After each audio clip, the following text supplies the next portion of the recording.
Please pay attention. This is a very important law. It's called the law of submission. The law of submission. James chapter 4 and verse 7, please. James chapter 4 and verse 7. Please read with me. Let's read as a church. Ready? 1, 2, read, please. Submit yourselves therefore to God. Did you say full stop there? Full stop. Submit yourselves therefore to God.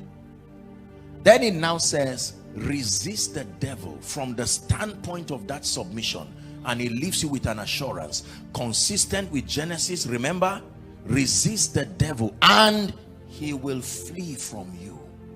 So when you resist the devil and it does not flee, the problem may not be the devil. The problem may be from the position you are resisting him. Are you getting what I'm saying now? It says, submit yourselves therefore. Remember, the intention is to be free from the devil. But he says, start by submitting yourself therefore unto God, and then resist the devil and he will flee from you.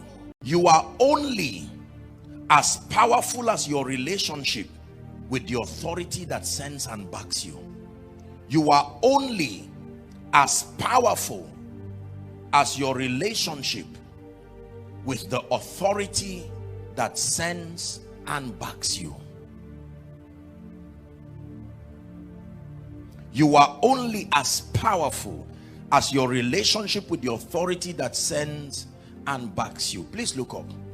If I told you right now, or if you saw a picture of me and the US Secretary of State, would that make any effect? Or would that create any effect on your perception? Let's assume you've been trying to look for a US visa and you see me snap with the US Consular General here in Nigeria and probably the one in charge of Africa, and then you see me snap again with the Secretary of State. Would you want to know me? Would you respect me? Why? Because the fact that I have this level of proximity with them, enough to have a photo, it tells you that you can leverage on that relationship. When people say they are close to government or close to power, as we call it, even if we don't like them, we seem to respect them. You are as powerful as your relationship with the authority that sends and backs you is concerned. So every time spiritual power is far from your life, it's also telling us the level of your relationship with the authority that sent you and the authority that backs you. In every nation, there are people who, even though, regardless their political office, we say this one is close to the president, this one is close to the prime minister, and you will be surprised that the official person you were to meet, you can bypass that person because you are looking for results. You can even meet a little girl simply because she's the president's daughter. Is that true? And you are talking with her, whereas officially there was a route to follow. And the lady says, okay, let me talk to my daddy for you. And she talks and says, I spoke to my father and he said, come and see him tomorrow. And everybody is angry, you didn't follow the right way. So, well, he has asked me to come.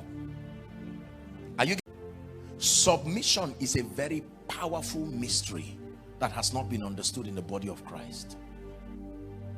That there is no individual who sustains the power within himself. Now, I have taught here, if I recall, that the nature of the dominion that we have been given as believers is not absolute dominion. There are two levels of dominion. There is absolute dominion and there is shared dominion. Is that true? Yes. So, the dominion that the saints have received is not absolute dominion, it's shared dominion. Shared dominion is like the light you have in your house. You have light, but it depends. The power holding company does not depend on you for light. They generate it. You have light and you can even help somebody within the limit of your partnership with them. Is that true? The day a relationship goes sour with them, what happens?